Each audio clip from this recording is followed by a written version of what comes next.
Welcome to the first panel of the Portsmouth Library's Comic Con, Girl Power in Books. So please welcome to the session Anna Marie, otherwise known as the member of XMEN April. What? No flying entrance?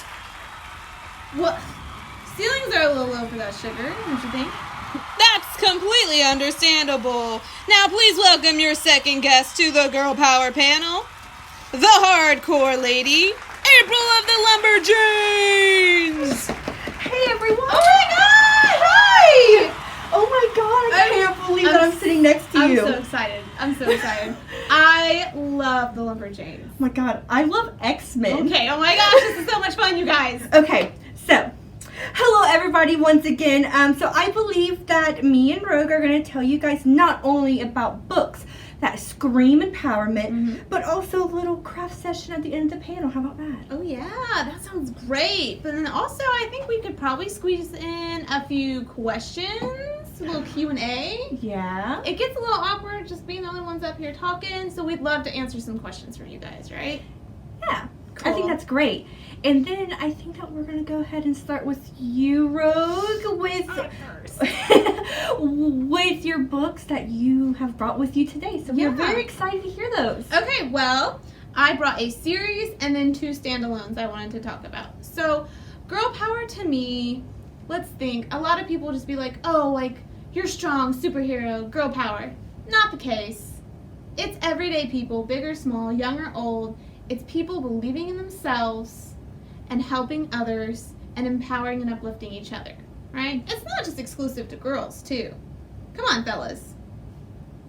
You can lift your brothers up and your sisters up, right? Oh, yeah. Everyone can be a part of girl power. But I brought a series that I'm super excited about. It's called Girls Who Code. Okay, it's a diverse group of friends in terms of religion and race who have a knack for all things STEM. So if you're a big fan of science or technology or engineering or mathematics, this is a series for you. My favorite thing about this is that it really focuses on how it's important to uplift each other and be there for each other and find the importance in friendships, and that's what helps you reach your goals. Plus, it's super funny and super cute. I love this series. I always look for it when I'm at the library. I get excited. I can't wait for any new addition to come out of it. Alright, so let's get started on my standalones. So I have Cece Rios and the Desert of Souls. Oh my goodness. That's right. Spooky. Not really.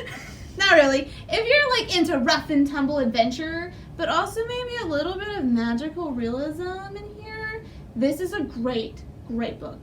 So what happens is Cece's older sister is kidnapped by a creature. That's right. So the whole time Cece is on her way to try and save her sister from this terrifying creature that kidnapped her in the desert. You must always be leery of that desert. But the really cool thing I love about this book is that not only is it magical, and some might say Pokemon meets Coco. Who doesn't love Pokemon and Coco? I know! But not only is it awesome in that way, it's a bilingual book. Oh. So it's not all exclusively English. There's Spanish phrases, words, and some dialogue in there too, which I thought was really, really cool.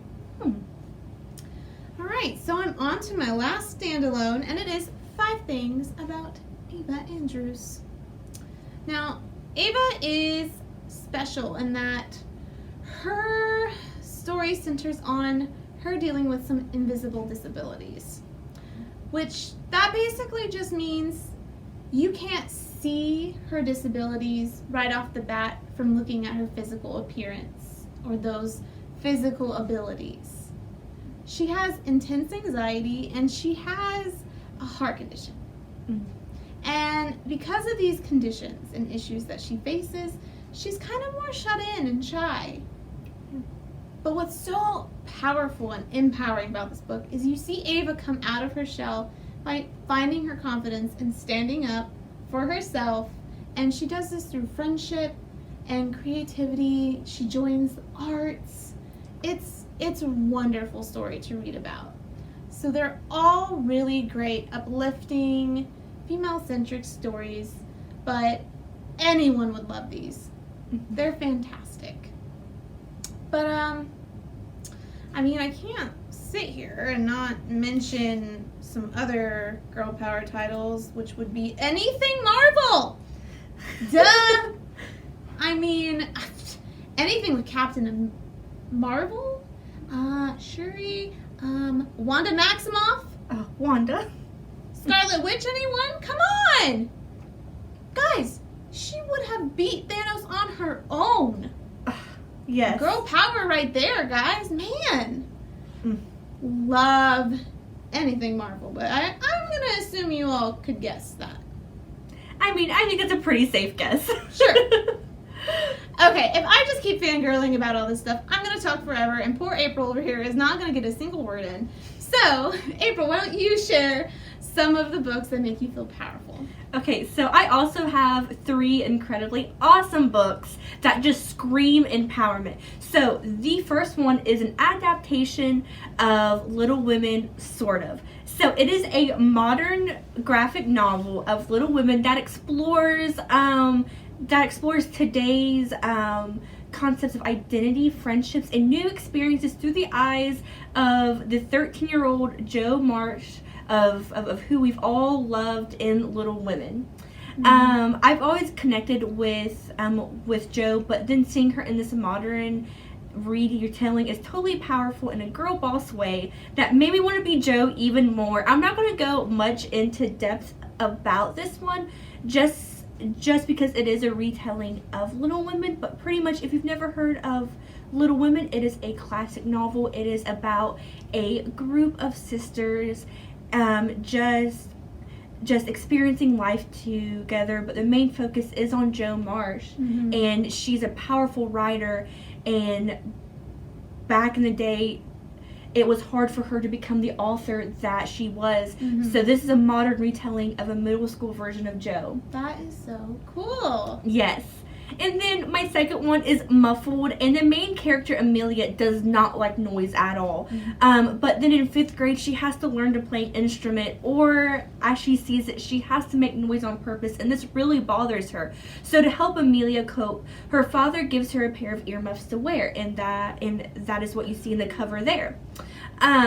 But she also makes a friend in her trombone class, and the two form an unlikely friendship that helps Amelia find a way to let the noisy world that she's muffled for far too long in, and she's able to experience it in a new way. This book is actually really hits home with me, because I see this as it shows that anybody can be friends no matter what. They could be polar opposites, and this is actually how me and Jo from the Lumberjanes are. It's Jo from the Lumberjanes and not Jo March. Right. Yes. Right. But me and Jo are totally polar opposites, but we always bring out the best in each other, and that's what I love most about mine and Jo's friendship. Yeah. So definitely this one, so great. And then my third and final one is called Dress Coded. And pretty much that Molly Frost is fed up because girls are getting dress coded and some girls are not. And some girls are being embarrassed in front of classes and being pulled from classes because their bodies are too distracting.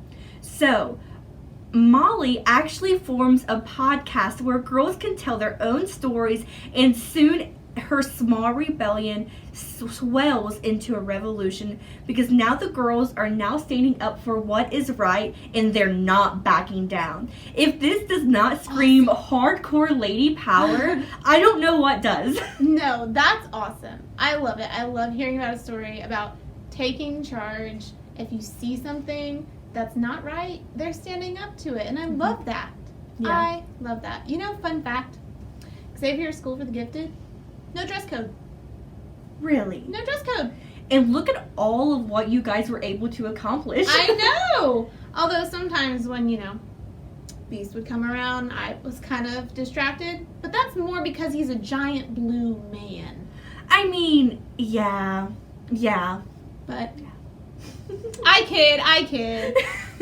Anyway, so we talked about our books. And I think now it's time for a little Q&A. Let's do it! Okay, so I think that we should first do Rogue's Q&A, if that's okay. Okay, so who has a question for Rogue? You, sweetie. I'm so nervous. Oh my gosh. No, it's okay. Don't be nervous. Like, you stole your powers pretty much from Miss Marvel, and you even fought Wanda. So, like, I just want to know what you mean to be on Girl Power panel. This is a great, I see what you're saying. This is a great question, especially if you consider I'm here to talk about girl power, and we've talked about friendship and being there for other girls. Let me just say that being a superhero doesn't make you perfect, and it doesn't mean you're always right. I was not always an ally for the right cause. I was not always technically a superhero because of that. The times you talked about, I was on the wrong side, or I just believed the wrong information. I believed wrongly, and that is on me. And I've owned up to it, and I thought those women were my enemies, but they weren't. I'm never gonna be able to undo a certain amount of damage I caused during those times, but I did take the time to educate myself. I apologized, which can be hard, but it's necessary. And now those two women are my greatest allies and my greatest friends. So, you can still make up after you fight Wanda Maximoff, which, let me tell you, that was a scary fight. I mean, I would say we've all seen how powerful she is. Right? I mean, but anyways, if you leave here today, not just remembering, like, educate yourself, like, always be reading books, always, but, like, your enemies can sometimes be your greatest allies. They just have the wrong information right now, or they're misinformed. Yeah, and then us and then us as people and us as humans, we all make mistakes, and it's perfectly okay to make those mistakes as long as you learn from those mistakes, and that's exactly what you have done. Yeah. And that just shows how great of a person you are. Thank you. You're welcome. Professor X always says, like, that's truly what makes a person good. That's what makes a superhero. You just constantly are trying to do better. And that's what I'm trying to do every day. And I hope you all do too. So, how about a question for April? Oh, yes. Yes, you. Why is the hipster Yeti so odd? Oh, yes. Because they can't even. Oh, my goodness.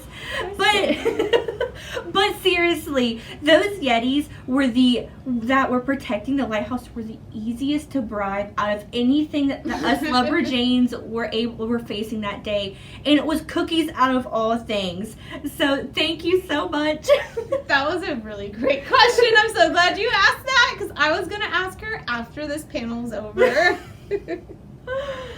Oh, man. Okay. And I think that concludes our current panel, but before we go over to the crafts, I want to just do a little plug in for the library's next panel. It's going to be about graphic novels, and we are going to be having Salone from the DC universe. Ooh. Yeah. Can't wait to see this. Yes. And then, who else are we having? Well, I'm going to have you guys guess. Ooh, we love a good mystery. Okay. This character loves roller derby. Okay. Dyes her hair blue. Ooh. And is the main character of a graphic novel at this library. Oh.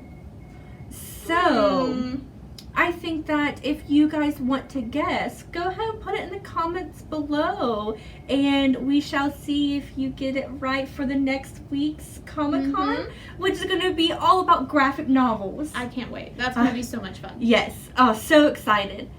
And then I think it's time for us to break away from this panel, and we're going to rejoin in just a moment, and we're going to be teaching everyone how to make their very own friendship bracelets. Yes! I've been waiting forever! Yes, and then you guys can actually come to the library and pick up your own materials for these friendship bracelets, and you can match me, Rogue, and all of the other youth service staff. That's gonna be so much fun. Oh my gosh. Yes. Okay, I'm so excited. Let's do Alrighty, this. we will see you in just a moment. Bye. Hi, my name is April, and we are going to be earning our Friendship to the Max badge by making friendship bracelets so you can match Alrighty, me campers, and today Rogue. we are So learning let's get the started. honorable Art of friendship bracelets in order to earn our Friendship to the Max badges, so buckle up. First off, pick 3 colors of thread, cut 2 3-foot pieces of each so you'll have 6 pieces of thread in total. Keep the same colors together. Then loop all the strings around your finger and tie 2 knots. Tape the loop to the table. Now separate the collars. There should be a group of collars on each side. Now for the exciting part, move the outside collar at the right and cross it over to the left on the inside. Then take the same collar on the left and cross it over to the right on the inside. Now grab the left threads in one hand and the right threads in the other and tighten. Repeat moving the outside collar on the right and crossing it over to the left on the inside. Then taking the same collar on the left and to cross it over to the right on the inside over and over again.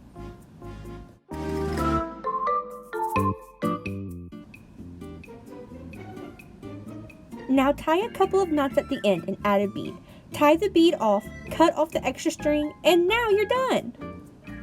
Ta-da! Congrats on earning your Friendship to the Max badge, and enjoy your new friendship bracelet so you can match Rogue and I.